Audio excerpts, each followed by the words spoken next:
નાનકડી ઓરડીની અંદર ગુરુ ભક્તિની અંદર લીન થઈ અને જે પ્રાર્થના ઉચ્ચારી છે એના શબ્દે શબ્દે જો આપણે વિચાર કરીએ તો આપણને અમૃતત્વનો લાભ થાય એવી આ વસ્તુ છે.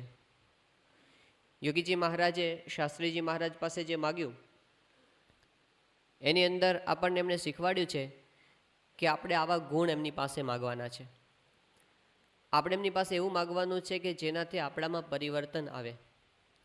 ઘણી વખત આપણે ગુણો માગીએ ખરા, પણ એક દાડો માગીએ, 2 દાડો માગીએ, પછી થાય આપણામાં કંઈ ફેરફાર તો થતો નથી, પછી આપણે ઢીલા પડી જઈએ. પણ અમુક એવી વસ્તુ હોય છે કે જે કાયમ કરવાની હોય. યોગીજી મહારાજ પેલું દ્રષ્ટાંત આપતા કે એકવાર એક ભરવાડ હતો, એની બાજુમાં મિયાજી રહેતા હતા. એની બાજુમાં એક મિયાજી રહેતા હતા. તો એ મિયાજી એવા હતા કે ભરવાડની સાથે આમ મિત્ર ભાવેનો, પરંતુ એની વૃત્તિ એવી કે કંઈક ચોરવા મળે તો આપણે લઈ લેવું. અને એક દિવસ એવો કંઈક એનો યોગ આવ્યો, તેણે ભરવાડનો ધાબળો ચોરી લીધો. ભરવાડને શંકા તો જાય કે હોય તો આજ, બીજો કોઈ મારે ઘેર આવતો નથી, આ જ લઈ ગયો હશે. પણ સીધે સીધું તો કેવી રીતે કે મારો ધાબળો લઈ ગયો, તું મને આપી દે. એટલે તો હવારમાં પોરમાં ઉઠે, બાજુમાં જ એક જ દિવાલ, એટલે પછી જે બોલે એ બધું મૈયાના ઘરમાં સંભળાય. એટલે સવારના પોરમાં ઉઠીને ભરવાડ ગાળો દેવાનું શરૂ કરે કે જેણે મારું આ લીધું, આ ધાબળો, એનું નખો જ જાય, એના કુળનો નાશ થઈ જાય, એનું ધનોત્પનોત નીકળી જાય, ભગવાન એને દુઃખી દુઃખી કરી નાખે. જેટલા કાંઈ શાપ દેવાતો હોય ને એટલા રોજ બધા એને દીધા કરે. એટલે ઓલો સાંભળે બરાબર, પણ કંઈ કહેવાય તો નહીં, કારણ કે તો પોતે લઈને બેઠો હતો. પણ સાંભળવું તો રોજ પડે. રોજ પેલો બોલે ને આને જીવમાં બળતરા થાય કે આ મને ગાળો દે છે, જેણે લીધું એનું આવું થાય, એ આવો માણસ છે. હવે સાંભળીને પેલો મિયાજી તો બિચારો થાકી ગયો. તે 4 મહિના, 5 મહિના, 6 મહિનાઓ હાલ્યું. પછી એક દાડો તો બોલવા ગયો ને, આવીને સીધો ધાબળાનો ઘા કર્યો કે લે તેરા ધાબળા, જબસે લિયા તિબસે ગાલિયા, દે દે દે કરતા હે, લે તેરા ધાબળા, એમ કરીને એણે પાછો આપી દીધો. એમ યોગી બાપા કહે કે આપણે પ્રાર્થનામાં મંડી પડીએ, આપણે માંગવા મંડી પડીએ ને, પછી ભગવાન આપણને કહીને લે તેરા ધાબળા એમ કરીને પણ આપી દે. પણ આપણે માગવામાં થાકવું નહીં, ગુણ દેવા જ બેઠા છે. યોગી બાપા તો એમને કેટલી શ્રદ્ધા છે કે તમે તો ગુણ આપવા જ બેઠા છો, હવે આપણે લેવા માટેની એવી તત્પરતા બતાવે, તમે આપો, માગ્યા જ કરવાનું, માગ્યા જ કરવાનું. અને એમ કરતાં કરતાં એ આપણને આવા સદ્ગુણો છે એ આપી દે. તો યોગીજી મહારાજની વાત આપણે ગઈકાલે સાંભળતા હતા. એમણે શાસ્ત્રીજી મહારાજ પાસે કીધું કે ધર્મ, નિયમ, આજ્ઞા, ઉપાસના, સદભાવ અને પક્ષ એ કાયમ રહે અને દ્રઢ પળાય તે રાત દિવસ પ્રાર્થના. ઉપાસનાની અંદર શ્રીજી મહારાજ સર્વોપરી ભગવાન છે. ગુણાતીતાનંદ સ્વામી એ પોતે સાક્ષાત અક્ષર બ્રહ્મ છે. પ્રગટ સત્પુરુષ એ મોક્ષનું દ્વાર છે, એટલે કે એ જ ગુણાતીત છે, પ્રગટ ગુણાતીત. આની વાત આપણે ગઈકાલે સમજતા હતા. તો એમાં અક્ષર અને પુરુષોત્તમની વાત શાસ્ત્રીજી મહારાજે કાંઈ સાવ નવી આપી દીધી, અથવા સ્વામી જેમ કહે છે કે રાત્રે સપનું આવ્યું અને સવારે એમને ઉઠીને વાત કરી દીધી, એવી કંઈ વાર્તા જેવી આ વાત નથી. પણ એ તો મહારાજના વખતથી આ વાત સત્સંગની અંદર પ્રચલિત હતી જ.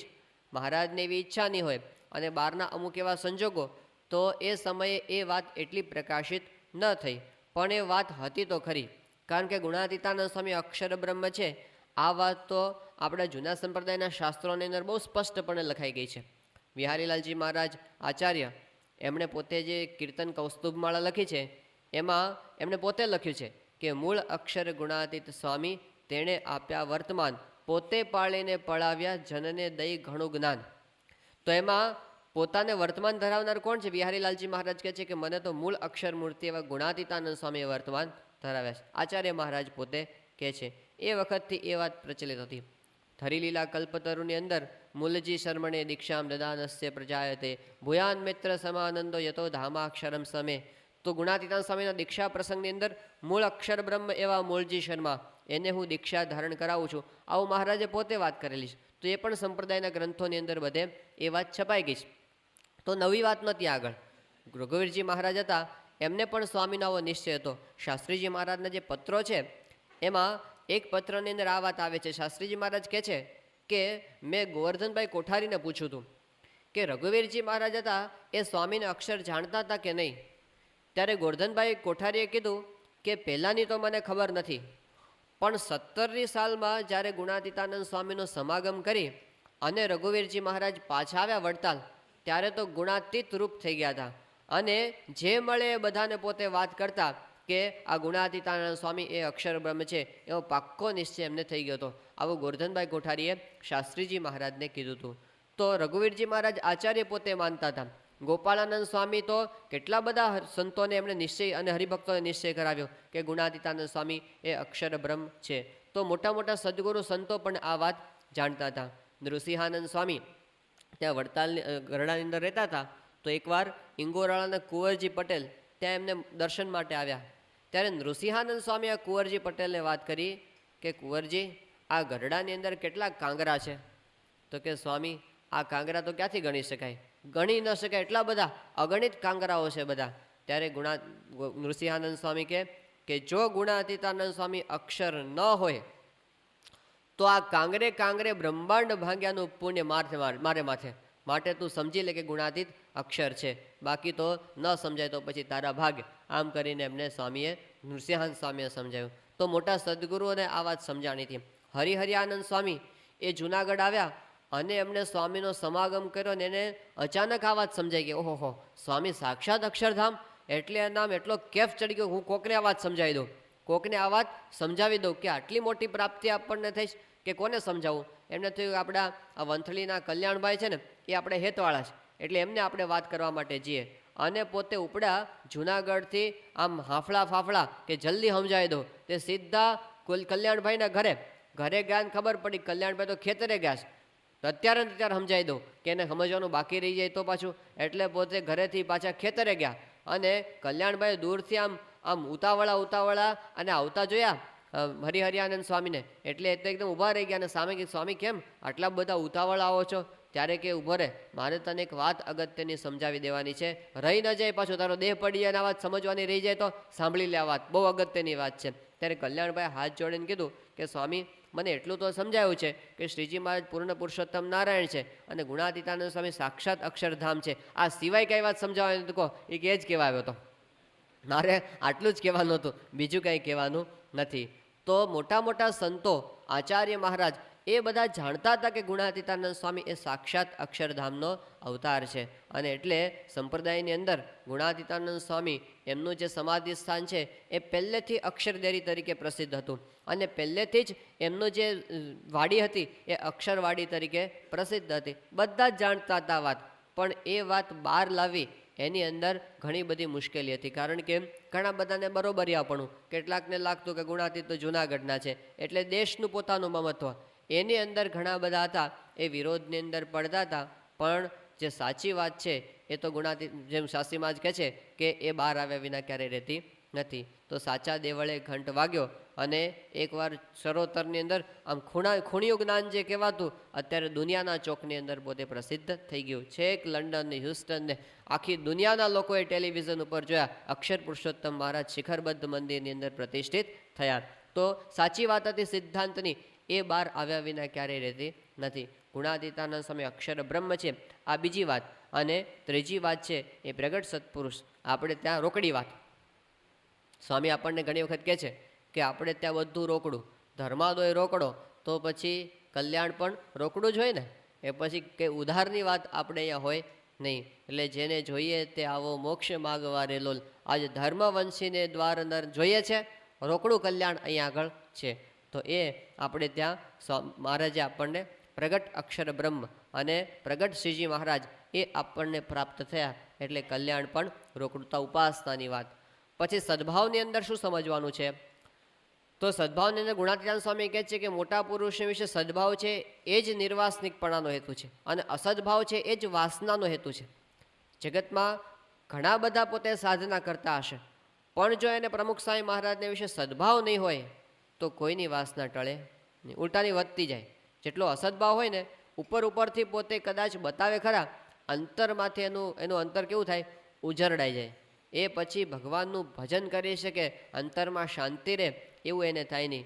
જેમ ત્યાં આગળ કચ્છની અંદર સુખપર ગામ છે અને ત્યાં એક બહુ જ મોટા હરિભક્ત કાનજી ભગત રહેતા હતા જૂના મંદિરના, અને એટલા બધા પોતે જ્ઞાની હતા અને વચનામૃત તો આમ કડકડાટ બોલે, તો એના ઉપદેશથી 20-25 જેટલા તો સાધુ થયા હતા ભુજના મંદિરની અંદર. એટલા પોતે જ્ઞાની અને ભક્તિવાળા હતા. નિયમ ધર્મમાં એક કોઈ ફોદો કાઢી ન શકે એટલું શુદ્ધ અને પવિત્ર એમનું જીવન. પણ યોગીજી મહારાજ ગામની અંદર પધાર્યા અને એમણે બધે કીધું કે કોઈ યોગીજી મહારાજના દર્શને જવાનું નહીં, આ તો બંડિયા છે બધા. અને એટલો બધો એમણે પોતે વિરોધ કરેલો ત્યાં. યોગીજી મહારાજ તો ગામમાં ગયા અને પછી પોતાનો કાર્યક્રમ પૂરો થઈ ગયો. પછી તો એનું તો બહુ ચાલ્યું નહીં. હરિભક્તોએ બધાએ પ્રેમથી લાભ લીધો, ભાવિકોએ લાભ લીધો. પણ આ દ્રોહ એમણે કર્યો તો એના પ્રતાપે આવી મહારાજની ઉપાસના હતી અને ભક્તિ હતી, છતાં પણ એમને પોતાને ભૂત થવું પડ્યું, ભૂત થયા. અને 10-12 વર્ષ સુધી એમને પોતાના સંબંધીના શરીરમાં આવી અને બધાને દુઃખી કર્યા. પછી એમને છેવટે કીધું કે મને યોગી મહારાજ પાસે લઈ જાઓ તો મારું કલ્યાણ થશે. અને ગોંડલની અંદર યોગીજી મહારાજ પાસે લાવ્યા અને યોગીજી મહારાજે પારાયણ કરાવી અને પછી એનો મોક્ષ પણ કર્યો. એમના જમાઈ છે અત્યારે ત્યાં લંડનની અંદર બિરાજમાન છે. અને સ્વામી પાસે એમણે આ પ્રસંગ કીધેલો. યોગીજી મહારાજના જીવન ચરિત્ર અંદર પણ આ પ્રસંગ છપાયેલો છે. તો પોતે અસદભાવે કરીને આટલું બધું ભૂંડું થઈ ગયું. અને જો સદભાવ હોય તો પછી કેવું થાય? તો ગુણાતીતાન સ્વામી કીધું, સ્વામિનારાયણ હરે સ્વામીએ વાત કરી છે, મોટા પુરુષને વિશે હેત થયું હોય તો વાસનાવાળાના અંતરમાં પણ સુખ આવે, અને તે વિના તો નિર્વાસનિક થયો હોય તો પણ લુખ્ખો શુષ્ક રહે. આપણને સુખ આવે ક્યારે? કે એમને વિશે સદભાવ. સ્વામી ક્યાં નિરંજનાનંદ સ્વામી પાસે બેસે તો અંતર ટાઢું થઈ જાય. પણ એ કોને સુખ આવે? તો જેને નિરંજનાનંદ સ્વામીમાં હેત હોય એને સુખ આવે, ન હોય એને આવે નહીં.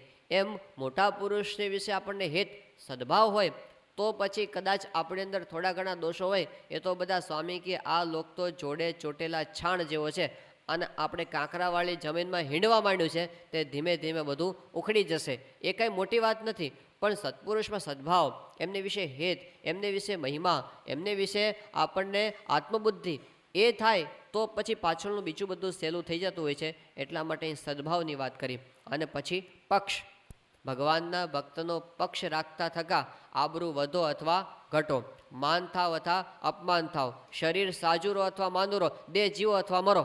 અંત્યનું 7મું વચનામૃત. મહારાજ કે ગમે તે થાય ભગવાનના ભક્તનો પક્ષ આપણે મૂકવો નહીં. અને એ પક્ષ જો હશે તો મહારાજ કે એના પંચ મહાપાપ જેવા પાપ પણ બળી જાય છે. આટલું પક્ષનો પ્રતાપ છે. તો મહારાજના વખતમાં જેણે જેણે પક્ષ રાખ્યો એના પર મહારાજ અતિશય રાજી થયા હતા. અને આપણને ગુણાતીત સંતોની અંદર પણ એવી પક્ષની વાત દેખાય છે. પછી યોગીજી મહારાજે વાત કરી કે તમારામાં અનંત મહોદધિ ગુણ હતા, જે વર્ણવી ન શકાય તેવા ગુણ તમારી અંદર હતા, એ અમારી અંદર આવે એવી તમને પ્રાર્થના છે. શાસ્ત્રીજી મહારાજના વખતની અંદર એક બહુ મોટા સંત હતા, મહાપુરુષ દાસ સ્વામી એમનું નામ. શાસ્ત્રી મહારાજની સાથે જ આવેલા વડતાલથી. શાસ્ત્રી મહારાજ કરતાં ઉંમરમાં ઘણા બધા મોટા હતા. અને કોઠારી બેચર ભગત તરીકે ગોરધનભાઈ કોઠારીના જમણા હાથ તરીકે એમણે સેવા આપેલી. પછી ભગતજી મહારાજના શિષ્ય થયા અને મહાપુરુષ દાસ સ્વામી તરીકે પોતે પ્રસિદ્ધ થયા. એ મહાપુરુષ દાસ સ્વામી હવે પહેલાં શરૂઆતના વર્ષોમાં શાસ્ત્રીજી મહારાજને એમણે પોતે ઉપદેશ આપેલો. એટલા બધા પોતે આમ પીઢ એટલે કે વડીલ હતા. એટલે ભગતજી મહારાજનો મહિમા શરૂઆતમાં શાસ્ત્રી મહારાજને એમણે પોતે પણ કીધેલો. મહાપુરુષ દાસ સ્વામી ઉંમરમાં તો ઘણા મોટા હતા જ. તો શાસ્ત્રીજી મહારાજની સાથે વડતાલથી જ્યારે આવ્યા ત્યારે એમને પોતાને શાસ્ત્રીજી મહારાજ સાથે આમ કેવો ભાવ રહે? ગુરુભાઈપણાનો ભાવ રહે. પણ ગુરુપણાનો ભાવ આવી શકે નહીં, બરોબરિયાપણું જરા રહે. એટલે મનમાં થાય ખરું કે શાસ્ત્રી મહારાજ આટલો બધો પ્રતાપ બતાવે છે તો ખરેખર એ પોતે આટલા મોટા છે? મનમાં શંકા રહ્યા કરે. પછી એકવાર તો એમનાથી રહેવાનું નહીં.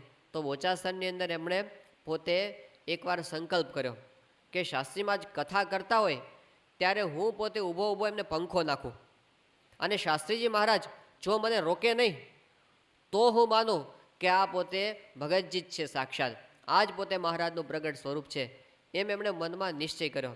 હવે આ તો કોઈ દિવસ શક્ય જ નથી, કારણ કે આટલા વડીલ સંત હોય અને શાસ્ત્રી મહારાજ પોતે જેની પાસે પહેલાં કથા સાંભળતા હોય એ ઊભા થઈને શાસ્ત્રી મને પંખો નાખે, શાસ્ત્રીમાં જ કોઈ દિવસ એવું કરવા ન દે. હવે તો ઊભા શાસ્ત્રીમાં જ કથા કરવા બેઠા અને મહાપુરુષ દાસ ઊભા થઈને પંખો નાખવા માંડ્યા બાજુમાં ઊભા. શાસ્ત્રીજી મહારાજ એની સામે જોતા જાય, હસતા જાય, પણ ના પાડે. આખી કથા ચાલી ત્યાં સુધી શાસ્ત્રીમાં જઈને પંખો નાખવા દીધો. અને પછી એમને જે નિશ્ચય થઈ ગયો એ વખતે, અને પોતે પગમાં ઘૂંઘરા બાંધી અને એ વખતે હાથમાં કરતા લઈને નાચતા નાચતા કીર્તન ગાયું કે છાના છાના રે છાના, ક્યાં સુધી રહેશો તમે છાના, કે તમે બહુ ઘણા દિવસ સુધી છાના રહ્યા પણ હવે તમે અમને ઓળખાઈ ગયા છો. પહેલાં તમે હતા નાના લાગતા હતા પણ હવે ખબર પડી કે તમે કંઈ નાના નથી, તમે તો સાક્ષાત ભગવાનનું સ્વરૂપ છો. આવો નિશ્ચય મહાપુરુષદાસ સ્વામીને થયો. એ મહાપુરુષદાસ સ્વામીએ પોતે એક વાત કરેલી છે. એ કહેતા કે શ્રીજી મહારાજની સામે જોઈએ તો લાભનો પાર નથી. શ્રીજી મહારાજની સામે જોઈએ તો આપણે એટલા બધા ખાટી ગયા છીએ કે લાભનો પાર નથી, અને ગુણાતીતાનંદ સ્વામીની સામે જોઈએ તો ખોટનો પાર નથી. આવું કેમ કહેતા હશે? પછી પોતે સમજાવતા કે શ્રીજી મહારાજ ભગવાન જે આપણને સાક્ષાત પ્રાપ્ત થયા છે, અનંત કોટી બ્રહ્માંડમાં જે બીજા કોઈને પ્રાપ્તિ નથી, અક્ષરના મુક્તને જે સંબંધ થયો એ જ આપણને સાક્ષાત સંબંધ થયો. સંત દ્વારા આપણને ભગવાન મળ્યા, એટલે મહારાજ સામે જોઈએ તો લાભનો પાર નથી. પણ પછી શું કહેતા કે ગુણાતીતાનંદ સ્વામી સામે શું કામ જોવાનું? આપણે ગુણાતીત રૂપ થઈને ભગવાનને ભજવાના ને, તો ગુણાતીતાનંદ સ્વામી સામે આપણે જોઈએ તો આપણી અંદર ખોટનો ભાર નથી. એટલો બધો સુધારો આપણી અંદર હજી બાકી છે. તો એટલા માટે અહીં આગળ યોગીજી મહારાજ આપણને શીખવાડે શું માગવાનું? તમારામાં તો અનંત મહોદધિ ગુણ છે, એ અમારામાં આવે એવી પ્રાર્થના. સત્પુરુષના ગુણ એ આપણા જીવનની અંદર આવે તો પછી સત્પુરુષ જેવું ભગવાનનું સુખ પોતે ભોગવી શકે છે એવું આપણને મળે. કેટલા બધા ગુણ, અનંત મહોદધિ એટલે તો ગણી જ ન શકાય. એક એક ગુણ ગણવા બેસીએ, આજે પ્રમુખ સ્વામી મહારાજના એક એક ગુણની ગાથા કરવા બેસીએ તો ગુણો તો અનંત છે જ, પણ એક એક ગુણે અનંત છે. પાછું એક ગુણની અંદર ઊંડા ઉતરો ને તોય તમને અનંત અનંત અહો અહો અહો થયા કરે. એ એમના ગુણો. આપણું તો કોઈ લખવા બેસે ને પ્રસંગ, ધારો કે આપણા બાપુજી સાથે આપણે રહેતા હોઈએ 15, 20, 25, 50 વર્ષથી, અને પછી કંઈક તમારા બાપુજી વિશે તમે થોડું બોલો, મહિમા કહો એમનો, આપણે કેટલો કહી શકીએ? 5 મિનિટ, 10 મિનિટ, 15 મિનિટ પૂરું થઈ જાય. પછી કેટલું ચાલે? બહુ અડધો કલાક, ચલો અરે 2 કલાક બોલો, પછી કેટલું ચાલે?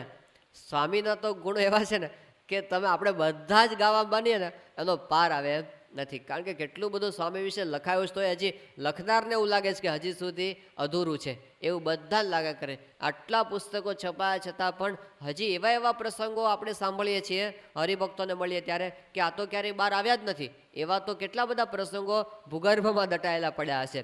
તો એમના ગુણનો પાર આવે એમ નથી. અનંત મહોદધિ ગુણ. આપણે જો કદાચ આમ કરવા બેસે ને, ચલો એક પ્રસંગ આપણે ઊભો કરીએ, તોય આવા પ્રસંગ તો કોઈ પોતાના જીવનમાં નકલ કરવા જાય ને, કોઈ એક્ટિંગ સત્પુરુષની કોપી કોઈ કરવા જાય ને તો પણ આવી કોપી કોઈ કરી શકે એમ નથી. મરી જાય આવી કોપી કરવા જાય ને તો હેરાન થઈ જાય. એ પોતે એકેય ગુણ આવી રીતે સત્પુરુષમાં જે રીતે છે એ કોપી કરીને આવી શકતા નથી, પણ એમનું સેવન કરીને આપણે લાવવાના છે.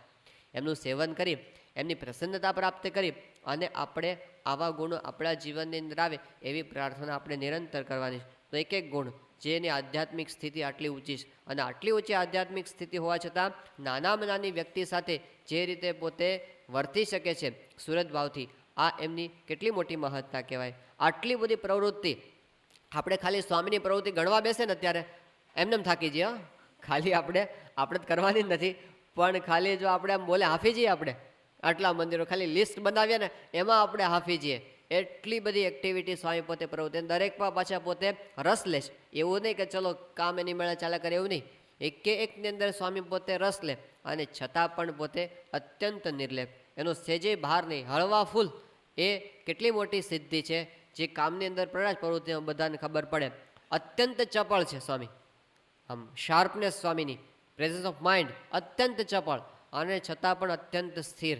ચંચળતા જરા પણ, ઇન્દ્રિયોની ચંચળતા એમના જીવનમાં દેખાય નહીં. અત્યંત વ્યવહાર કુશળ સ્વામીની વિશેષતા શું છે? ડૉક્ટર સ્વામી કહે છે કે સ્વામીના 25 જેટલા સંતો તો IAS કક્ષાના હશે. એવા બુદ્ધિશાળી, એવા વ્યવહાર કુશળ. આપણા બધા ઉત્સવોને બધું જોયું બહારના લોકો તો એને અહોહો થયા કરે છે. તો આવા બધા બુદ્ધિશાળી સંતો છે, પણ ગમે તેવા વ્યવહાર કુશળ હોય, સ્વામી પાસે જઈને બેસે ને તો સ્વામી કંઈક એવી વાત કરી દે ને કે એને લાગે કે આપણે તો કંઈ જાણતા જ નથી. એમને શું લાગે, આપણે તો સાવ હિમાલયની પાસે સાવ આમ અણુ જેવા છીએ એવું એમની પાસે લાગે, એવું એમનું વ્યક્તિત્વ છે. અને કોઈ અત્યંત સાધુતા સંપન્ન હોય, અત્યંત તીવ્ર વૈરાગ્ય, તીવ્ર ત્યાગ, એટલી બધી એની અંદર આમ આત્મનિષ્ઠા ગમે તેટલું હોય, પણ સાંઈ પાસે જઈને બેસે ને તો લાગે આપણી અંદર તો કાંઈ જ છે નહીં, એમની સાધુતા પાસે આપણે કાંઈ ગણતરીમાં નથી. બંનેને એવો અનુભવ થાય એવું એમનું વિશાળ વ્યક્તિત્વ છે. તો સાધુતા એવી અને વ્યવહાર કુશળતા પાછળની અત્યંત સરળ. સ્વામીશ્રીની સરળતા એટલે જગ્યામાં કટ વળી જાવ એમ, પોતાના દેહ માટે એમણે ક્યારેય પોતે પકડી રાખ્યું નથી, તરત સરળ, અને છતાં પણ સિદ્ધાંતની બાબતમાં અત્યંત સ્પષ્ટ. સિદ્ધાંતમાં સ્વામી કોઈ દિવસ કોઈનું ચલાવી દે નહીં. એ બંને બાબત આપણને દેખાય છે. મોટા મોટા માણસોને મળે સ્વામી તો કોઈની પ્રતિભામાં સ્વામી અંજાઈ ન જાય આમ, અને કોઈ નાનો હોય એને પાછું પોતાની પ્રતિભામાં આંજી દેવાનો પ્રયત્ન પણ નહીં. એ બંને આપણને દેખાય. ઘણી વખત આપણે મોટો હોય દબાઈ જઈએ અને નાનો હોય તો દબાવીએ. એ બંનેથી જે મુક્ત છે એ પોતે સ્થિતપ્રજ્ઞ પુરુષ છે.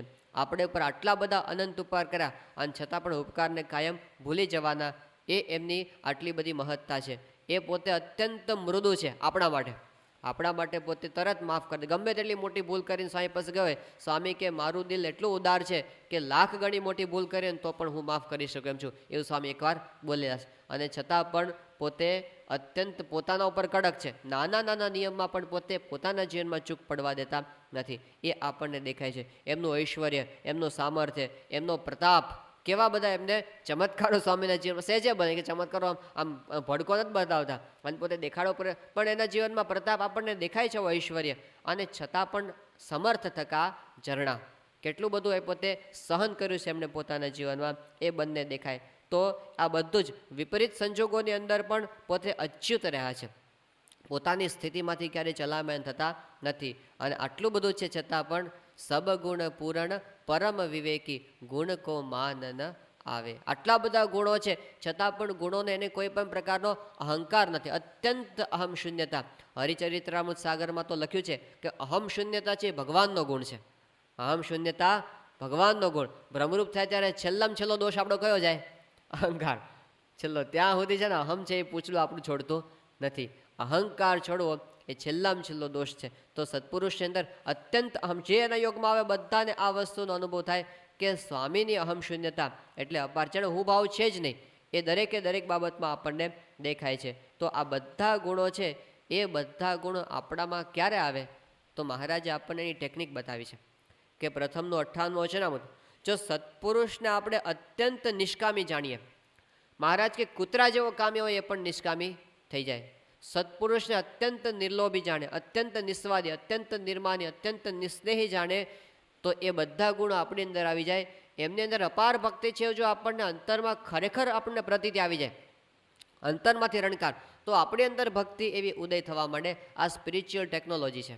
સચિન તેંડુલકર છે એ બહુ સારો ક્રિકેટર છે, એવું આપણે દિવસમાં 50 વખત રટણ કરીએ તો આપણે ક્રિકેટર બની ન જઈએ. લૌકિક માર્ગમાં એવું થતું, ધીરુભાઈ અંબાણી કરોડોપતિ છે, તમે બોલ્યા કરો તો આપણે કે કરોડપતિ થઈ જઈએ નહીં. પણ આધ્યાત્મિક માર્ગમાં એવું છે કે જો સ્વામી આવા પુરુષ છે, આવા પુરુષ છે, એવા આપણે મનન રટણ વાતો સાંભળવી કરવી એવું રટણ કર્યા જ કરીએ તો એ ગુણો આપણી અંદર આવી જાય છે. આ આધ્યાત્મિક ટેકનોલોજી છે જે મહારાજે પ્રથમના 58માં, પ્રથમના 24માં, પ્રથમના 73માં એ બધા વચનામૃતની અંદર કરી છે. તો સત્પુરુષના આવા જે ગુણ એ આપણે જેટલા સાંભળીએ, વાંચીએ, મનન કરીએ એ આપણને ફાયદો થાય છે. એટલે અહીં આગળ યોગી બાપા કહે છે અનંત મહોદધિ ગુણતા એ અમારામાં આવે એ તમને પ્રાર્થના. પછી કહે છે કે તમને ઓશિયાળા ન કરીએ, તમારી આજ્ઞા અનુવૃત્તિ છે અમે પાળી શકીએ. અને જેમ રૂપરામ ઠાકરે ખાંડ ન આપી અને બળતરા થઈ, રૂપરામ ઠાકરનો પ્રસંગ તો પ્રસિદ્ધ છે, મહારાજ ત્યાં પરમહંસો સાથે પધાર્યા હતા અને કેરીની સિઝન, રૂપરામ ઠાકરે આમ રસોઈ આપી દીધી બધી કેરીની, અને પછી પરમહંસો બધા પંગતમાં બેઠા હતા, મહારાજે રસ પીરસ્યો અને પછી મહારાજે થોડી વારથી બ્રહ્માનંદ સ્વામીને પૂછ્યું, બ્રહ્માનંદ સ્વામી કેરીનો રસ કેવો? કે મહારાજ મારી ચોટલી ઊભી થઈ જાય એવો, એટલો ખાટો હતો રસ કે મોઢામાં ના ઘૂસે. મહારાજે રૂપરામ ઠાકરને કીધું કે રૂપરામ ખાંડ લાવો તો આપણે આ રસની અંદર બધાને પીરશે. રૂપરામ કે મહારાજ અમારી નાતમાં તો મીઠું પીરસવાનો રિવાજ છે, ખાંડ પીરસવાનો અમારી નાતમાં રિવાજ નથી. આ મહારાજે એમને કીધું પણ સમજ્યા નહીં પોતે કે અત્યારે મહારાજને આ જરૂર છે, નાત અત્યારે જોવાની હોય, કંઈક એને નાત આડી આવી ગઈ અને મહારાજને ખાંડ ના આપી શકી. અને પછી મહારાજ કે જમી લો ત્યારે, અને પરમહંસો તો મહારાજને સંભાળી અને ખાટો તો ખાટો રસ ખાઈ ગયા. અને પછી રૂપરામ ઠાકરને બળતરા થઈ, અરે અરે મેં આ શું કર્યું? મહારાજે મારી પાસે આ ખાંડ માગી અને હું એટલામાં ના પાડી મેં, અને પછી તો એમણે અત્યંત બળતરા, ત્યારે પોતે ફરીવાર પછી ખાંડની રસોઈ મહારાજને આપી બધું કર્યું, પણ પેલું છે ને અંતરની અંદર એક ડંખ કાયમ માટે રહી ગયો. રૂડાભાઈ હતા, મહારાજ એમના ગાડામાં બેઠા અને કે મહારાજ કે રૂડાભાઈ આ તમારા બળદ તો બહુ સારા છે, તે અમારા ગાડે જો આવા બળદ હોય તો બહુ સારું રહે. એટલે રૂડાભાઈ કે મહારાજ હવે આવા બળદ હશે તો હું તપાસ કરીશ, હું જોતો રહીશ કે મળશે તો. પછી જ્યારે જ્યારે આવે ગરડા ત્યારે રૂડાભાઈ પહેલાં બળદ મળ્યા કે નહીં, મારું તપાસ કરું છું, એવા બળદ હજી સુધી ક્યાંય મને મળ્યા નથી. અને એમ કરતાં કરતાં મહારાજ તો ધામમાં જતા રહ્યા અને રૂડાભાઈને પછી બળતરા થઈ કે હું મારા જેવા બીજા બળદ ગોતવા ગયો, આ બળદ ના આપી દેવાય. પછી તો પોતે બળદને ગાડું પોતે બધા સેવામાં આવી ગયા ગરડાની અંદર મહારાજ ધામમાં ગયા પછી. પણ પેલી બળતરા છે અંતરમાં રહી ગઈ. આ ટાણાની સેવા કહેવાય. તો જે વખતે સત્પુરુષ માગે અને એ વખતે જો આમ છૂટી જાય, જીવનભરનું ભાથું આપણું ભરાઈ જાય, અંતરમાં શાંતિ કાયમ માટે રહે. યોગી બાપાને એવી શાંતિ હતી ને, યોગી બાપા કે અમે એવા પુરુષને સેવ્યા છે તે અંતરમાં ટાઢું રહેશે. પુરુષ તો આપણને મળ્યા છે, પણ આવી આપણને બળતરા નાની બાબતમાં ક્યારે ન રહી જાય એ અગત્યનું છે. અહીં આગળ નડિયાદના ઝવેરીલાલભાઈ ભગતજી મહારાજના અનન્ય શિષ્ય, અને ત્યાં ગરડાની અંદર ઉત્સવ હતો જન્માષ્ટમીનો, અને ત્યાં આગળ ભગતજી મહારાજનું મંડળ બધું ભેગું થયું હતું. ભગતજી મહારાજ કે આપણે જન્માષ્ટમીના પારણાની રસોઈ આપીશ, એટલે બધા મંડળના હરિભક્તોને કે તમે આ રીતે સેવા બધી એકઠી કરો, 500 રૂપિયાની રસોઈ થાય. તો એમાં ઝવેરીલાલભાઈ પોતે સુખી સંપન્ન, સાધન સંપન્ન, એટલે એવું નક્કી થયું 250 રૂપિયા ઝવેરીલાલભાઈના, અને બાકીના બધા હરિભક્તો ભેગા થઈને 250 બીજા કાઢે, એમ કરીને 500 રૂપિયાની રસોઈ કરવાની. તો ઝવેરીલાલભાઈ તો પોતાને આપી દીધા 250 રૂપિયા. બીજા બધા હરિભક્તો એ ભેગા કરતાં કરતાં કરતાં બધાએ બિચારે આપ્યા, પણ 12 રૂપિયા ખૂટ્યા, 250 પૂરા થયા નહીં. એટલે ભગતજી મહારાજે કીધું ઝવેરીલાલભાઈને કે આ 12 રૂપિયા તમે આપી દો, કે મારા 250 મેં આપી દીધા છે, હવે હું વધારે આપું નહીં, મારા ભાગના મેં કરે પૂરા એ લોકો, હું શું કામ આપું? ભગતજી મહારાજ કીધું આપી દો, પણ આમાં આટલા આપા થોડા વધારે ના આપો, કે મારા ભાગના તો અમે આપી દીધા છે. 250 રૂપિયા આપ્યા, 12 આપી શક્યા નહીં. પછી તો પેલા બધા હરિભક્તો ગમે તેમ કરીને 12 જોડી દીધા અને 500 રૂપિયા પૂરા કર્યા. પછી ઝવેરીલાલભાઈને થયું કે અરે ભગતજી મહારાજના વચને આટલી મોટી સેવા કરી, 12 રૂપિયા માટે મારો સ્વભાવ મને નડી ગયો. અને પછી તો બળતરા ટાળવા માટે એમણે ખાસ ત્યાં આગળ જુનાગઢની અંદર ભીમ એકાદશીએ ભગતજી મહારાજની હાજરીમાં બીજી 1000 રૂપિયાની સેવા કરી. પેલા 12 રૂપિયાની બળતરા કાઢવા માટે 1000 રૂપિયાની સેવા, પણ તોય એને થોડોક ડંખ એમને છેક સુધી કરી ગયો કે ટાણે ભગતજીને મેં થોડા હોશિયાળા કર્યા. તો સત્પુરુષ છે એ તો પોતે સમર્થ છે, એ આપણને કંઈક સેવા આપતા હોય ત્યારે આપણે એ ધ્યાન રાખવાનું કે એ ક્યારેય દુખાઈ ન જાય, એમનું વચન ક્યારેય હેઠું પડવા દેવું નહીં. ગુણાતીતાન સ્વામીનું ભગતજી મહારાજ જેમ વચન અદ્ધર ઝીલી લેતા, એમ એનું વચન ક્યારે યોગીજી મહારાજ એક દ્રષ્ટાંત વારંવાર આપતા કે રાજા હતો, એમણે એવું કીધું કે આ કૂવાની અંદર જે માણસ પડે અને કોરો બાર આવે તો એને મારે 2 ગામ ભેટમાં આપવા. હવે બધા કે રાજા મૂર્ખો લાગે છે, કોઈ પડે ને કંઈક કોરો થોડો બહાર આવતો હશે. પણ એક માણસે વિચાર્યો હતો રાજાનું વચન છે ને આપણે પડો અંદર, તે પડ્યો અંદર, પણ કેવો બહાર આવ્યો? ભીનો બહાર આવ્યો. પછી એને ફરીવાર કપડાં બદલ્યા, કોરા કપડાં પહેરીને ફરીવાર પડ્યો, ફરીવાર ભીનો બહાર આવ્યો. રાજા બધું જોયા કર્યા, ત્રીજી વાર પડ્યો, ત્રીજી વાર ભીનો બહાર આવ્યો, પછી તો 7 વાર પડ્યો ને 7 વાર કોરો બાર ભીનો બહાર આવ્યો. રાજાએ કીધું જા તને 2 ગામ આપ્યા. એટલે કોકે કીધું કે પણ એને તો ભીનો કોરો બાર આવ્યો જ નથી, ભીનો ને ભીનો બાર આવ્યો, શેના 2 ગામ? રાજા કે મારું વચન એને હેઠું પડવા દીધું નહીં. રાજાનું વચન કે એની અંદર કંઈક હશે એમ બાંધીને પોતે 7 વાર પડ્યો, એટલા માટે હું એના પર રાજી છું. એમ સત્પુરુષના વચન ઘણી વખત આપણને ભલે ને આ અશક્ય જ છે એવું લાગતું હોય, પણ એનું વચન હેઠું ન પડવા દેવું એ આપણી ભક્તિ છે. એટલે જેમ એ રાજી એમ રાજી. ઘણી વખત આપણને મનમાં બેસતું ના હોય કે આવું કરવાથી કે આમ થતું હશે, પણ થાય એમણે કીધું છે માટે આપણે કરવું. તો એવી રીતે આપણે એમને રાજી કરવા માટે મંડી પડીએ તો એને હોશિયાળા આપણે ન કર્યા કહેવાય. જેમ રતનજી બાપુ હતા, એને મહારાજની બહુ સેવા કરી હતી, અને શ્રીજી મહારાજ ધામમાં ગયા પછી પોતે ઘણા વર્ષો પછી એકવાર જુનાગઢ ગયા હતા. જુનાગઢ એમણે ગુણાતીતાન સ્વામીનો સમાગમ કર્યો 15-20 દિવસ સુધી, અને અંતરમાં બહુ શાંતિ થઈ ગઈ, બહુ રાજી થયા પોતે. પછી જ્યારે પોતે પાછા વળતા હતા ત્યારે જાગા સ્વામી એમને પોતે પાદર સુધી વળાવવા માટે ગયા, અને છેલ્લે જ્યારે છૂટા પડતા હતા ત્યારે જાગા સ્વામીએ કીધું કે બાપુ રતનજી, તમે તો શ્રીજી મહારાજના હજુરી સેવક હતા અને મહારાજની સાથે વર્ષો સુધી તમે અંગત સેવક તરીકે રહ્યા છો, તો મહારાજના જે અંતરના અભિપ્રાય એ તમે બધા સાંભળેલા છે. તો હવે આજે જ્યારે છૂટા પડીએ છીએ ત્યારે કંઈક એવી એક રહસ્યની વાત તમે કરી દો મહારાજની પ્રસાદીની કે જે મને કાયમ માટે ઉપયોગી થાય. ત્યારે રતનજી બાપુએ કીધું કે જાગા સ્વામી, વાતો ના કરનારા તો આ જૂનાગઢમાં ગુણાતીત જેવા છે એવા બીજા મેં હજી સુધી કોઈ વાતો ના કરનારા જોયા નથી. અને તમારા જેવા વાતોના ઝીલનારા પણ આ જૂનાગઢ જે સિવાય બીજે કાંઈ મેં જોયા નથી. માટે મારે બીજું તો કાંઈ કહેવાનું નથી, પણ એટલું કહેવાનું છે કે આ ગુણાતીતાનંદ સ્વામી છે ને એને ક્યારેય તમે હોશિયાળા કરતા નહીં. આવા પુરુષ છે એ ક્યારેય દુખાઈ ન જાય, હોશિયાળા ન થાય એનું તમે ધ્યાન રાખજો. કારણ કે 100 માથા જાતા રે સોંઘા ચોગાળા, એક શેર કે વાસ્તે ક્યું ડરત હે ગમાર. આ પુરુષ સામાન્ય નથી. કોણ છે આ પુરુષ એવું જો આપણને સમજાય તો પછી આપણને નિરંતર એ રાજી રહે, એ ક્યારેય આમ પોતે ઉદાસ ન થઈ જાય એવી ભાવના આપણને રહે. ત્યાં આગળ મહારાજ જ્યારે શરૂઆતની અંદર પધાર્યા લોચની અંદર, તો મહારાજ તો પોતે 7 વર્ષ સુધી વન વિચરણ કર્યું હતું અને અત્યંત તપશ્ચર્યા કરી શરીર કૃશ થઈ ગયું હતું. એટલું બધું કૃશ કે મહારાજના હાડકા જ દેખાય અને માંસ તો દેખાય જ નહીં. અને મહારાજને જો કંઈ વાગ્યું હોય, શીજમાં જે પોતે લખ્યું છે કે શરીરમાંથી રુધિર ન નીકળે પણ પાણીનું ટીપું નીસરે, એટલું બધું મહારાજે શરીરને આમ સૂકવી નાખ્યું હતું. મહારાજ મીંઢિયાવળ અને પેલો મરચાંના ગોળા ખાતા, તો એની અંદર પણ મહારાજ પોતે યોગની પ્રક્રિયાઓ બધી કરતા. એટલે સાવ મહારાજનું શરીર પાતળું હતું અને એમાં પણ મહારાજના શરીરે પેલા પરસેવો પણ ન વળે એવું મહારાજનું કૃશ શરીર થઈ ગયું હતું. ત્યારે રામાનંદ સ્વામી જ્યારે નીલકંઠ વર્ણીને મળ્યા અને એમને દીક્ષા આપી, પછી એમને સતત એવો વિચાર રહેતો હતો કે આ નીલકંઠ વર્ણી છે એનું શરીર કંઈ સારું થાય તો સારું, કારણ કે હજારોને સુખ આપવાનું છે અને ગાદી શોભાવવાની છે, એટલે પોતે કાયમ એવી કંઈક ઉપાય કર્યા કરે. ત્યારે એમને થયું કે આપણે મહારાજ માટે કંઈક દવા કરાવીએ.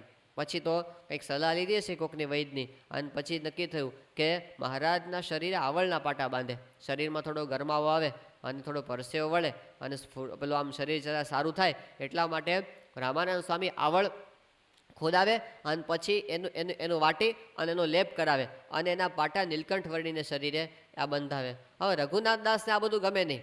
રઘુનાથ દાસ રામાનંદ સ્વામીનો જૂનો શિષ્ય અને એને પોતાને આમ આગળ આવવાનું બહુ, એટલે આ નવા વર્ણી આવે ને એના ઉપર રામાનંદ સ્વામી આટલો બધો એનો મહિમા કે અને એમનું બધું બહુ ખેંચે. ત્યારે આમને એવું થાય કે આ નવા આવ્યા છે ને આટલા બધા આગળ કેમ વધી જશે, ઈર્ષાભાવ.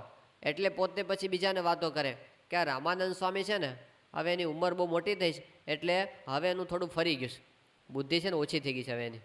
તો આ નવો પેલો છોકરો આવ્યો છે ઉત્તર પ્રદેશથી, તે એની અંદર એવા મોહ પામી ગયા છે કે એને બીજું કંઈ દેખાતું જ નથી. અને હવે તો એ પેલા છોકરા માટે ગામની આવળ ખોદાવી અને એના પાટા બંધાવે છે. આમને આમ રામાનંદ સ્વામી ગામની પાદરને ઉજ્જડ કરી નાખશે.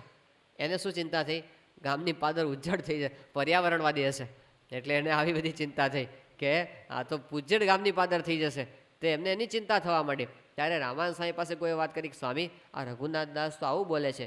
ત્યારે રામાનંદ સ્વામી પોતે હસવા માંડ્યા. એ કે આને ક્યાં ખબર છે, રઘુનાથ દાસને ક્યાં ખબર છે કે નીલકંઠ વર્ણી કોણ પુરુષ છે.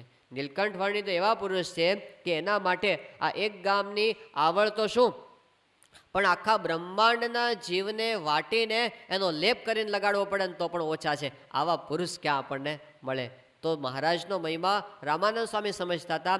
આના માટે તો કદાચ આખી બ્રહ્માંડનું બલિદાન આપી દેવું પડે તો પણ આ પ્રમુખ સ્વામી મહારાજ જેવા પુરુષ આપણી વચ્ચે ક્યાંથી હોય, એ તો અક્ષરધામમાં રહેવાવાળા અને આપણી વચ્ચે આવીને રહ્યા. તો હવે એમને અત્યાર સુધી એમણે આપણને બહુ રાજી કર્યા છે, અત્યંત દરેક બાબતની અંદર એમણે આપણા પર આવી રીતે કૃપા કરી છે. એમણે આપણને ફરિયાદ કરવા જેવું કંઈ રહેવા દીધું નથી. આપણે ફરિયાદ કરી છે સ્વામી તમે અમારા માટે આટલું ન કર્યું, એવું એમણે કાંઈ રહેવા દીધું નથી. તો હવે શું કરવાનું છે, આપણો વારો હવે આવ્યો છે, તો એમને ઓશિયાળા ન થવા દેવા. એમને એમ એવું થાય કે બસ આપણે હરિભક્તોની વચ્ચે નિરંતર રહેવું છે, એવું એમના મનમાં કાયમ રહ્યા કરે. એવું જો આપણાથી થઈ જાય તો એ આપણી ભક્તિ કહેવાય. તો અહીંયા આગળ એટલા માટે તમને ક્યારેય ઓશિયાળા ન કરીએ, અમને પાછળથી બળતરા ન રહે કે અમારે રાજી કરવાના રહી ગયા. પ્રગટ હોય ત્યારે આવું ઘણી વખત થઈ જતું હોય, પણ એવું આપણાથી ન થાય તો પછી આપણે એમને હોશિયાળા ન કર્યા કહેવાય. એ વાત આપણે સમજવાની. આપણને કદાચ એવું લાગે ક્યારેક કે સ્વામી આને બોલાવે છે, મન નથી. આવી નાની નાની બાબતમાં આપણા કેવા મનુષ્યભાવ હોય છે, સૈદ્ધાંતિક મનુષ્યભાવ નથી હોતા.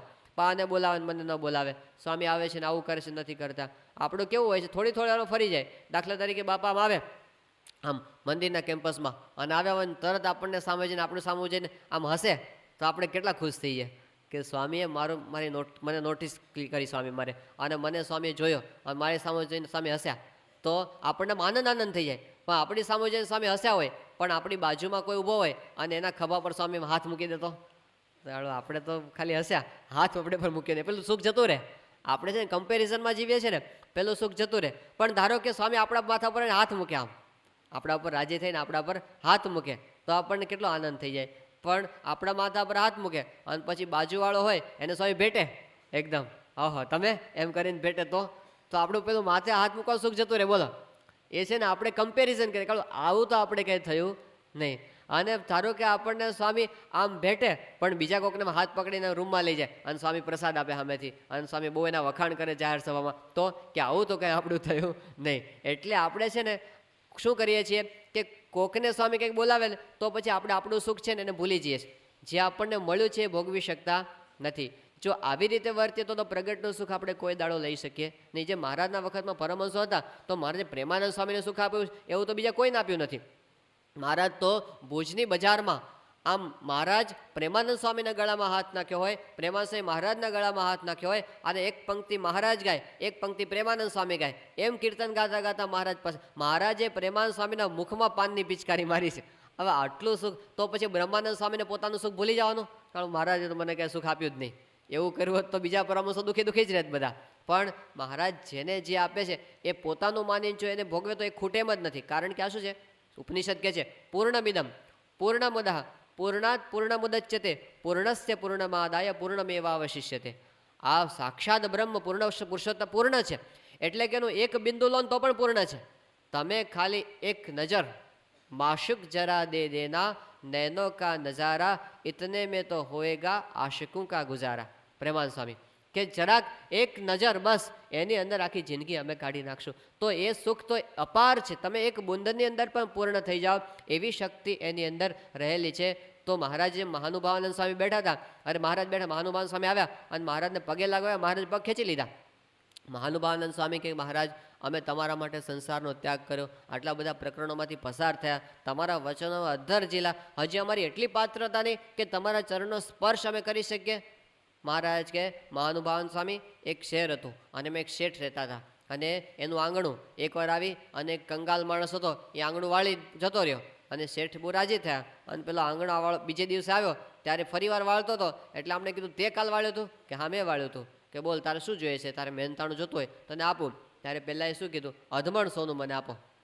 ત્યારે પેલા શેઠે કીધું કે આંગણું વાળવાનું 4 આઠાના હોય, રૂપિયો 2 રૂપિયા હોય, કંઈ અધમણ સોનું આ આંગણું વાળવાનું હોય નહીં. એમ મહારાજ કે તમે જે અત્યાર સુધી જેટલા સાધન કર્યા, કે ખટરસના નિયમ પાળ્યા, કે તમે અત્યાર સુધી 114 પ્રકરણમાંથી પસાર થયા, કે માર ખાધા, કે અપમાન કર્યા, એ જે કાંઈ કર્યું છે ને એ બધું આંગણું વાળવા જેટલું કામ છે. અને અમારા ચરણનો સ્પર્શ એ તો અધમણ સોના જેવો છે. હવે આપણે કંઈ વેપાર કરી શકીએ એમ નથી.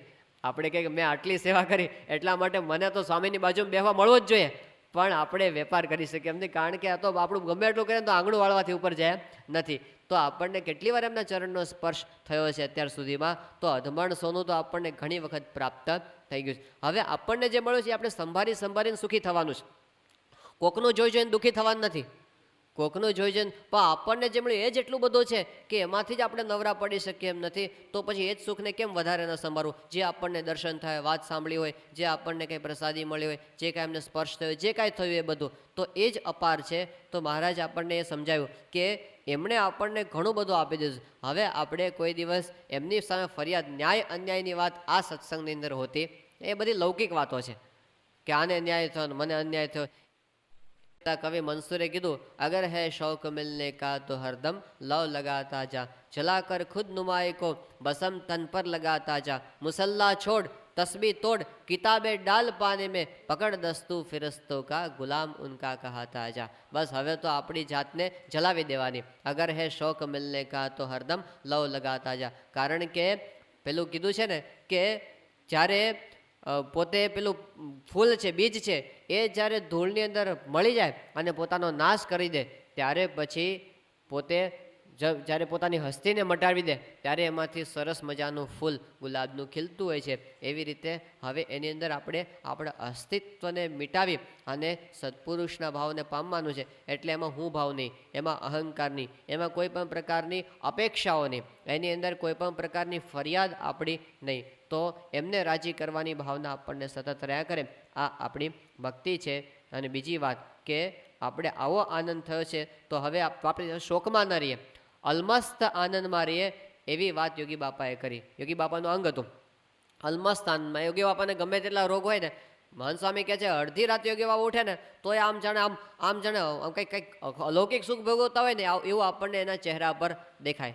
તો એ અખંડ આનંદની અંદર રહ્યા કરે. ગમે તેટલા રોગ હોય, ગમે તેટલા અપમાન થાય, મુશ્કેલી આવે, આપણે નાની મુશ્કેલી હોય ને એમાં આપણે એટલા બધા મૂંઝાઈ જઈએ, ભગવાનનું સુખ છે આપણે પછી ભૂલી જઈએ. એટલે શોકની અંદર ન રહેવું, કારણ કે શોક છે ને મહારાજને ગમતો નથી. શ્રીજીમાં દાદા ખાચરના દરબારમાં હતા અને એકવાર મહારાજના થાળની અંદર પેલું રોટલો અને ભડથું આવ્યું. મહારાજ કે આ શું છે? કે મહારાજ દરબારમાં શોક ચાલે છે. કે શાનો શોક? કે દાદા ખાચરના બેન પાંચુબા 10 વર્ષના હતા અને ધામમાં ગયા હતા. તો દરબારમાં તો એવું બધું બહુ હોય, આ બધા રિવાજ કે કેટલા દિવસ સુધી એનો શોક ચાલે અને પછી એને બધું આવી રીતે પાળવાનું હોય બધું.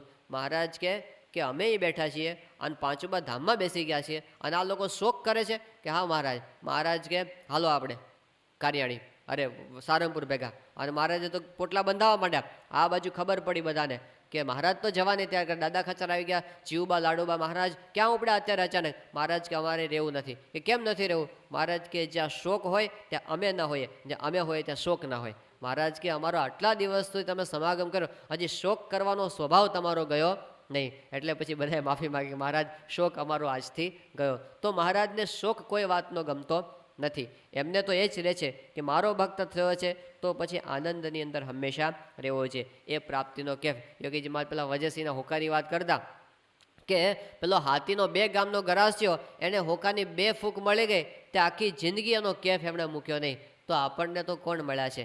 એક કેફ. પડલીના ભાણ ખાચર હતા અને પેલી ગામની એક હલકા વરણની બાઈ, એ માથે મોટો આમ લાકડાનો ભારો લઈ અને એની ડેલી પાસેથી પસાર થઈ અને પેલા દરબાર તો બેઠા હતા ખાટલામાં અને આ પેલી બાઈને જતી જોઈ એટલે પોતે બોલે કે ઓહો આ ગધેડીની કેટલો મોટો ભાર ઉચકીને જાય છે, એવું બોલી ગયા. હવે આ તો ગામનો દરબાર કહેવાય ને, ગામનો રાજા કહેવાય. અને પેલી બાઈને થયું કે હું એક સામાન્ય બાઈ અને આ ગામનો આટલો મોટો ધણી, ગામ ધણી, અને એણે મારા વખાણ કર્યા કે હું આટલો મોટો ભાર ઉચકીને જાઉં છું. અને એવો કેફ ચડી ગયો ને તે ઘરે આમ નાખીને બેસી ગઈ હતો, કંઈ કામ કરે નહીં. એટલે પહેલાં એને ધણીએ કીધું કેમ આજ કંઈ રસોઈ બસોઈ નથી કરવાની, આજ ના કરો. કે આજે કેમ આજે નહીં? કે આજે તો મને ભાણ બાપુએ બોલાવી, આજ મને ભાણ બાપુએ મને બોલાવી. કે શું કીધું તને? કે મને ગધેડી નહીં કીધી એમણે. એટલે એનો કેફ એને પછી ચડી ગયો, તે કામ આખો દાડો એણે કર્યું નહીં. એમ યોગી બાપા કે આપણને શાસ્ત્રી મહારાજ બોલાવે. યોગી બાપા કે મને શાસ્ત્રી મહારાજ એકવાર જોગી કે ને, એકવાર જોગી કહીને બોલાવે 1000 વર્ષ સુધી કાંટો ઉતરે નહીં. યોગી બાપાની નાની વાત ક્યારે હોય જ નહીં. બાપા કે 1000 વર્ષ સુધી એનો કાંટો રહે. શાસ્ત્રીજી મહારાજે મને જોગી કહીને બોલાવ્યો. એમ આપણને તો એમને બોલાવ્યા હોય, એની સામે આપણી સામે જોવું તો આપણો કેફ કેવો રહેવો છે. પણ બીજું બધું આપણે શું કરીએ છીએ? 2 વસ્તુ છે. એક વસ્તુ એ છે કે આપણે આપણા બધા દુઃખો છે ને એ બધા આપણે વિચાર્યા કરીએ છીએ, એટલે પ્રશ્નો તો રહેવાના સંસારમાં. એ પ્રશ્નોને લીધે આપણે આ કેફમાં રહી શકતા નથી. એક કારણ આ છે. અને બીજું કારણ શું છે કે આપણે પોતાના સ્વભાવ સામું જોઈએ છે. આપણે જોઈએ કે મારી અંદર તો આવા દોષો છે, હું તો આવો છું. એ 2 વસ્તુ જોયા કરીએ ને એટલે આપણે પછી પેલું સામે જે સુખ છે એ આપણે ભોગવી શકતા નથી. પણ એક વસ્તુ સમજવાની કે ગમે તેટલી આપણી અંદર દોષ કે સ્વભાવ ભલે હોય પણ સામે મળી એ વાત તો કંઈ ખોટી નથી. આપણી પાસે 1 કરોડ રૂપિયા હોય અને પછી ચારાના ખોવાઈ જાય અને પછી આપણે રડ કરીએ, એ કેવું કહેવાય? હવે રડવું હોય તો રડી લો, પણ 5 મિનિટ રડવાનું, 10 મિનિટ રડવાનું, આખો દાડો રડ્યા કરવાનું, પછી એને સંભાળે તો પેલું કરોડ રૂપિયાનું સુખ ક્યારે લેવાનું? એમ જે કાંઈ પ્રોબ્લેમ હોય તો થોડું આપણે દુઃખી થઈ જવાનું.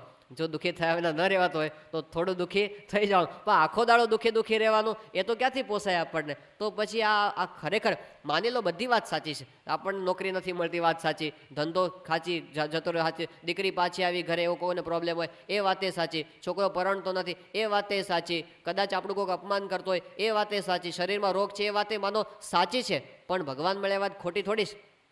એ વાત ખોટી છે?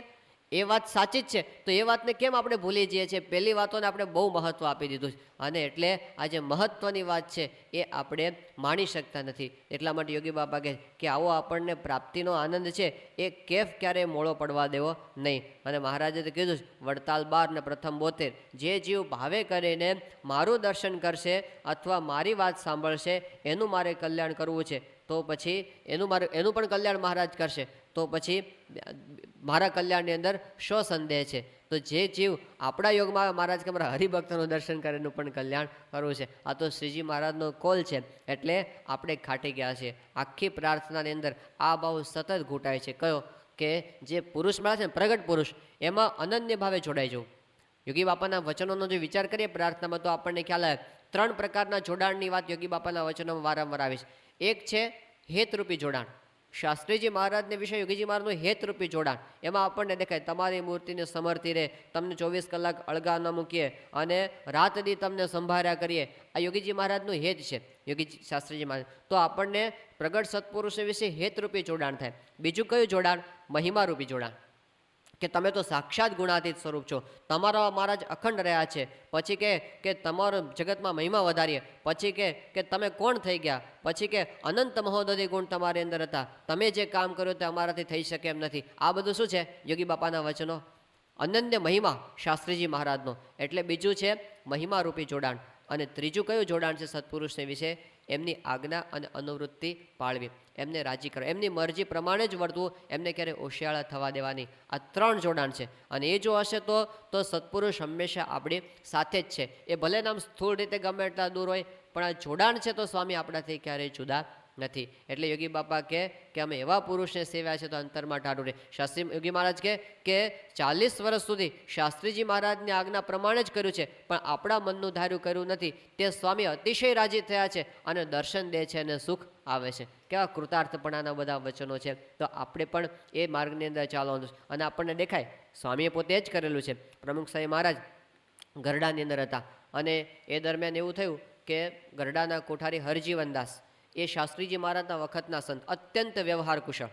અને શાસ્ત્રીજી મહારાજ કહેતા અમારા એન્જિનિયર છે, ભણેલા કંઈ નહોતા, પણ મોટા મોટા એન્જિનિયરોને પાણી પીવડાવે એવું હરજીવનદાસનું કામ. અને પોતે દાખલોય ખૂબ કરેલા, મંદિરોના પાયા બધા નાખવાના ત્યાંથી શરૂ કરી અને પોતે કામ બધા કરેલા, બધી રીતે કુશળ અને સમર્પિત હતા.